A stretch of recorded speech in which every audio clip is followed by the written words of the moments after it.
Welcome back guys, एक बार फिर से आप सभी का स्वागत करता हूं आज के इस सेशन में। और आज का जनरल अवेयरनेस बहुत ही खास होने वाला है गाइज, क्योंकि जितने भी क्वेश्चन आज मैं इंक्लूड किया हूं इस सेशन में गाइज, सभी के सभी इम्पोर्टेंट है। और आप लोगों को बता दें, यहां से आप लोग को क्वेश्चन जरूर पूछे जाएंगे। तो चलिए बिना देरी किए हुए आज का क्लास स्टार्ट करते हैं हम। पहला सवाल है आप लोग बीच में, निम्नलिखित में से कौन सी कोशिकांग केवल पादप कोशिका में स्थित होता है? Option A lysosome, option B plastid, option C कोशिका झिल्ली या ऑप्शन डी माइटोकॉन्ड्रिया। बिल्कुल करेक्ट आंसर हो जाएगा, मिला लीजिएगा। Option B is the correct answer होगा दोस्तों, ऑप्शन बी सही जवाब होगा। ठीक है, प्लास्टिड।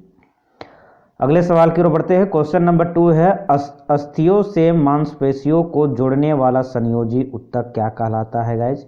ऑप्शन ए कांड्रा, ऑप्शन बी स्नायु, ऑप्शन सी न्यूरॉन या ऑप्शन डी वसामय। बिल्कुल करेक्ट आंसर हो जाएगा, option number A is the correct answer हो जाएगा, कंडारा कहलाता है ना, कंडरा।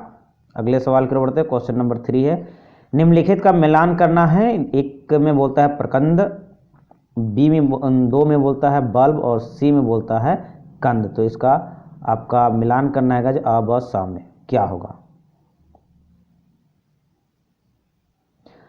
बिल्कुल करेक्ट आंसर हो जाएगा, इसका सही जवाब होगा option number A is the correct answer हो जाएगा। ठीक है, ऑप्शन ए सही जवाब होगा। कहने का मतलब एक जो प्रकंद है वो आपका केला से संबंधित है, और बल्ब जो है आपका वो प्याज से संबंधित है, और कंद जो है आपका वो आलू से संबंधित है गाइस। अगले सवाल की ओर बढ़ते हैं। क्वेश्चन नंबर 4 है, तंत्रिका कोशिका मानव शरीर के किस तंत्र का हिस्सा है? ऑप्शन ए परिसंचरण तंत्र, ऑप्शन बी उत्सर्जन तंत्र, ऑप्शन सी जनन तंत्र या ऑप्शन डी तंत्रिका तंत्र। बिल्कुल सही जवाब होगा, option number D is the correct answer होगा दोस्तों, ऑप्शन डी सही जवाब होगा। ठीक है, जैसा कि आप नाम से ही पकड़ पाते हैं गाइस, तंत्रिका तंत्र के बारे में कहा गया है, तो तंत्रिका सिस्टम से रिलेटेड होगा, है ना। तो चलिए नेक्स्ट क्वेश्चन की ओर बढ़ते हैं। क्वेश्चन नंबर 5 है आप लोग को, और आप सभी का धन्यवाद देना चाहता हूँ गाइस, आप लोगों ने हमारे जो पिछले वीडियो हो उनको बहुत प्यार दिया, काफ़ी सपोर्ट भी किए। इसके लिए मैं आप लोगों को तहे दिल के साथ शुक्रिया करता हूँ, और आप लोग इसी तरह प्यार बनाइए रखिएगा गाइस। साथ में सेशन को जरूर फॉलो कर लीजिएगा, और लाइक शेयर दोस्तों के बीच में जरूर कर दीजिएगा। ठीक है, चलिए क्वेश्चन नंबर 5 है, कौन से संपर्क बल के कारण वस्तुओं की गति की अवस्था में परिवर्तन आता है? ऑप्शन ए चुंबकीय बल, ऑप्शन बी घर्षण बल, ऑप्शन सी पेशीय बल, ऑप्शन डी स्थूल विद्युत बल। बिल्कुल करेक्ट आंसर हो जाएगा, option number B is the correct answer होगा दोस्तों, आपका घर्षण बल के कारण। चलिए अगले सवाल की ओर बढ़ते हैं। क्वेश्चन नंबर 6 है आपका, परावर्तन के नियम के अनुसार पहला बोलता है ऑप्शन ए में आपतन कोण परावर्तन कोण से अधिक होता है, बी बोलता है आपतन कोण परावर्तन कोण से कम होता है, सी बोलता है आपतन कोण सदैव परावर्तन कोण के बराबर होता है, और डी बोलता है दोनों कोण सदैव सब असमान होते हैं। तो बताइए करेक्ट आंसर क्या होना चाहिए? बहुत इजी सवाल है। बिल्कुल करेक्ट आंसर होगा दोस्तों, मिलाते चलिएगा, option number C is the correct answer होगा। आपतन कोण जो होता है और आपका परावर्तन कोण, ये दोनों आपका एकदम बराबर होंगे। टोटल 90 डिग्री का बनता है, 45 का रहेगा। ये बहुत इंपॉर्टेंट नियम है गाइस। ठीक है, मिरर का है सवाल। अगले सवाल की ओर बढ़ते हैं। क्वेश्चन नंबर है 7 आपका, आपेक्षिक घनत्व का मात्रक बताना है गाइस। ऑप्शन ए किलोग्राम घन मीटर, बी बोलता है ग्राम घन सेंटीमीटर, सी बोलता है मिलीग्राम मिली घन मीटर, और डी बोलता है कोई मात्रक नहीं है। तो इसका सही जवाब होगा option number D is the correct answer होगा गाइज, कोई मात्रक नहीं है। अगला सवाल की ओर बढ़ते हैं। क्वेश्चन नंबर 8 है आपका,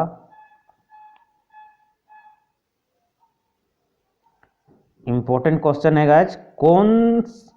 देखिए कौन सा नियम या सिद्धांत बताता है कि जब किसी वस्तु को किसी तरल में पूर्ण या आंशिक रूप से डुबाया जाता है तो वह ऊपर की दिशा में एक बल का अनुभव करती है जो वस्तु द्वारा हटाए तरल के भार के बराबर होता है? ऑप्शन ए में बोलता है बोयल का नियम, ऑप्शन बी चार्ल्स का नियम, ऑप्शन सी आर्किमिडीज का सिद्धांत या ऑप्शन डी पास्कल का नियम। बहुत ही इंपॉर्टेंट नियम है ये गाइस। बिल्कुल सही जवाब होगा option number C is the correct answer होगा आर्किमिडीज का सिद्धांत। अगले सवाल की ओर बढ़ते हैं। क्वेश्चन नंबर 9 है, निम्नलिखित में से कौन सा एक इनपुट डिवाइस नहीं है? कथन 1 बोलता है स्कैनर, ऑप्शन कथन 2 बोलता है जॉयस्टिक और कथन 3 बोलता है प्लॉटर। उसी के अकॉर्डिंग आप लोग को जवाब देना है। ऑप्शन ए में बोलता है केवल 1, बी में केवल 2, सी में केवल 3 और डी में 1 तथा 2 दोनों। बिल्कुल सही जवाब होगा ये सी इज द करेक्ट आंसर हो जाएगा आपका केवल 3। ये आपका इनपुट डिवाइस नहीं है गाइज। प्लॉटर एक इनपुट डिवाइस नहीं है। स्कैनर है जॉयस्टिक। जॉयस्टिक का मतलब होगा जो हम लोग गेम खेलते हैं ना गाइज, जॉयस्टिक का प्रयोग किया जाता है जिससे गेम खेलना बहुत आसान हो जाता है। अगले सवाल की ओर बढ़ते हैं। क्वेश्चन नंबर आपका 10 है, खाली जगह बोलता है संलेख का उपयोग ईमेल प्राप्त करने के लिए किया जाता है किस चीज़ का? Option A HTTP, B FTP, C बोलता है POP3 और डी बोलता है SSH। बिल्कुल सही जवाब होगा सी इज द करेक्ट आंसर हो जाएगा आपका POP3। चलिए अगले सवाल की ओर बढ़ते हैं। क्वेश्चन नंबर 11 है, टार्टरिक अम्ल खाली जगह में नहीं पाया जाता है। ऑप्शन ए इमली, ऑप्शन बी अंगूर, ऑप्शन सी कच्चा आम या ऑप्शन डी पालक में। बिल्कुल सही जवाब होगा option number D is the correct answer होगा। ध्यान रखिएगा बच्चों, जितने भी खट्टे पदार्थ होंगे उसमें टार्टरिक अम्ल होंगे। पालक खट्टा पदार्थ नहीं है क्योंकि पालक साग होता है, हम लोग खाते हैं, इसीलिए इसमें टार्टरिक अम्ल नहीं पाया जाता। इसके अकॉर्डिंग आपका D is the correct answer हो जाएगा। अगले सवाल के बढ़ते हैं। क्वेश्चन नंबर 12 है गाइज, बिना बुझा हुआ चूने का रासायनिक नाम क्या है? बहुत इंपॉर्टेंट सवाल है। Option A calcium carbonate, option B sodium hydroxide, option C calcium oxide या ऑप्शन डी कैल्शियम सल्फेट। बिल्कुल करेक्ट आंसर हो जाएगा, मिला लीजिएगा बच्चों, आप लोग का सही जवाब होगा आपका सी इज द करेक्ट आंसर हो जाएगा कैल्शियम ऑक्साइड। अगले सवाल की ओर बढ़ते हैं। क्वेश्चन नंबर 13 है इंपॉर्टेंट, रेलवे का CaCOCl2 का सामान्य नाम क्या है? Option A washing soda, option B bleaching powder, option C baking powder या ऑप्शन डी बेकिंग सोडा। बिल्कुल करेक्ट आंसर हो जाएगा option number B is the correct answer हो जाएगा ब्लीचिंग पाउडर। अगले सवाल की ओर बढ़ते हैं। क्वेश्चन नंबर 14 है, आवर्त सारणी में एक आवर्त में बाएं से दाएं जाने पर खाली जगह की संख्या समान होती है। ऑप्शन ए इलेक्ट्रॉनों की, ऑप्शन बी प्रोटॉनों की, ऑप्शन सी कोषों की, ऑप्शन डी न्यूट्रॉनों की। बिल्कुल सही जवाब होगा option number C is the correct answer होगा कोषों की। अगले सवाल की ओर बढ़ते हैं। क्वेश्चन नंबर 15 है, निम्नलिखित में से कौन सा पर्यावरण का अजैव घटक है? ऑप्शन ए हरे पौधे, ऑप्शन बी गैर हरे पौधे, ऑप्शन सी पानी या ऑप्शन डी परजीवी। अजैव घटक का बात किया गया है। जी बिल्कुल सही जवाब होगा option number C is the correct answer होगा पानी।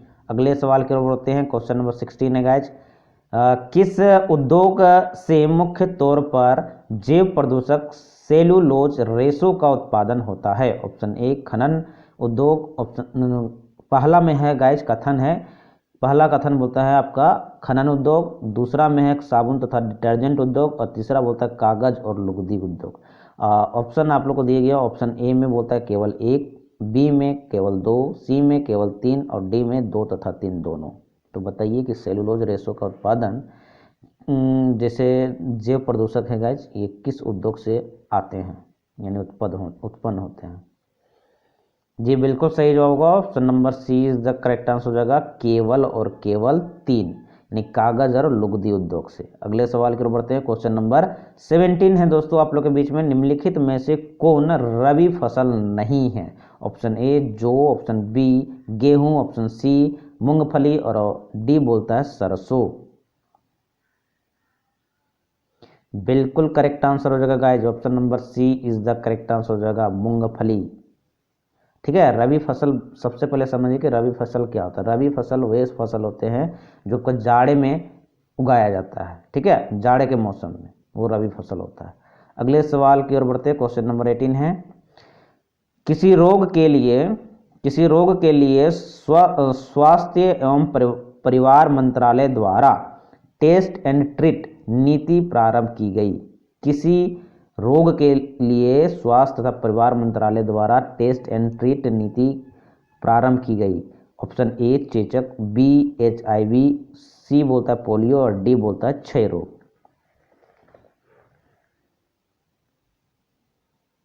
बिल्कुल सही जवाब होगा, इसका सही जवाब होगा B is the correct answer हो जाएगा HIV के लिए, ठीक है ना। Test and treat. HIV वो एक संक्रामक रोग है गाइस, जो एक बार हो जाता है तो पीढ़ी दर पीढ़ी ये चलता रहता है, ठीक है। लेजर का आविष्कार खाली जगह ने किया था? Option A H Taylor, B TH Menon, C Lee de Forest और डी थॉमस एडिसन। बिल्कुल सही जवाब होगा, B is the correct answer हो जाएगा TH मेनन। अगले सवाल की तरफ बढ़ते हैं। क्वेश्चन नंबर 20 है, ट्विडल खाली जगह खेल से संबंधित है? Option A table tennis, B lawn tennis, C golf या ऑप्शन डी तैराकी। बिल्कुल सही जवाब होगा, option number A is the correct answer होगा दोस्तों, टेबल टेनिस से। अगले सवाल की ओर बढ़ते हैं। क्वेश्चन नंबर 21 है, मधुबनी भारत के किस राज्य की प्रसिद्ध लोक कलाकृति है? ऑप्शन ए बोलता है मध्य प्रदेश, बी झारखंड, सी बिहार या डी उत्तर प्रदेश। बहुत फेमस आपका ये प्रसिद्ध लोक नृत्य है गाइज, जी बिल्कुल सही जवाब होगा, सी इज द करेक्ट आंसर होगा बिहार का। क्वेश्चन नंबर 22 है, निम्नलिखित में से कौन सा जीव पानी में आणविक ऑक्सीजन रिलीज करता है? ऑप्शन ए बोलता है फाइटोप्लैंक्टन और बी बोलता है साल्मोनेला एंटेरिका, सी बोलता है ई कोली या डी अमीबा।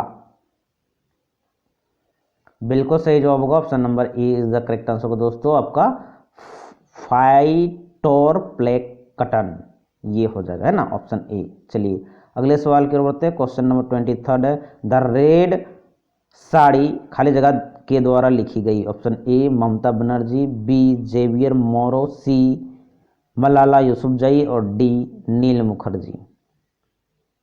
बिल्कुल सही जवाब होगा, B is the correct answer हो जाएगा जेवियर मोरो के द्वारा। अगले सवाल की ओर बढ़ते हैं। क्वेश्चन नंबर 24 है, महाराजा जय सिंह द्वितीय ने कितने शहरों में जंतर मंतर का निर्माण कराया था? ए 5, बी 2, सी 3 और डी 1। बिल्कुल करेक्ट आंसर हो जाएगा आपका 24 का ए इज द करेक्ट आंसर हो जाएगा 5। अगले सवाल की ओर बढ़ते हैं। क्वेश्चन नंबर 25 है, निम्नलिखित में से कौन हिंद महासागर तटीय क्षेत्र सहयोग संघ का सदस्य नहीं है? ए बांग्लादेश, बी मॉरिशस, सी अफगानिस्तान और डी भारत। बिल्कुल करेक्ट आंसर हो जाएगा, सी इज द करेक्ट आंसर हो जाएगा अफगानिस्तान। तो ये ओवरऑल आज का सेशन हमारा यहाँ समाप्त होता है guys. Top 25 question general awareness का मैंने करवा दिया है, जो कि आरपीएफ के कांस्टेबल और एसआई के लिए बहुत इंपॉर्टेंट है गाइस, ध्यान रखिएगा। जो भी बच्चे हमारा सेशन फॉलो कर रहे हैं उनको कहीं भी दिक्कत नहीं होगा, किसी प्रकार से कोई दिक्कत नहीं आनी। मैं कंप्लीट जीएस आप लोग को करवा दूंगा गाइज, और पीडीएफ चाहिए तो हमारा टेलीग्राम चैनल चलता है हरीका पाठशाला के नाम से, ज़रूर ज्वाइन कर लीजिएगा। और आज का सेशन पूरा देखने के लिए धन्यवाद देता हूँ गाइज। और अगर वाकई में आप लोग को सेशन पसंद आ रहा है गाइज तो मेरा एक हेल्प ज़रूर कर दीजिएगा, सेशन को लाइक कर दीजिएगा, दोस्तों के बीच में जरूर शेयर कर दीजिएगा ताकि उनको भी हेल्प हो सके। फिर मिलते हैं नेक्स्ट सेशन में, तब तक के लिए इजाज़त दीजिए। जय हिंद, जय भारत।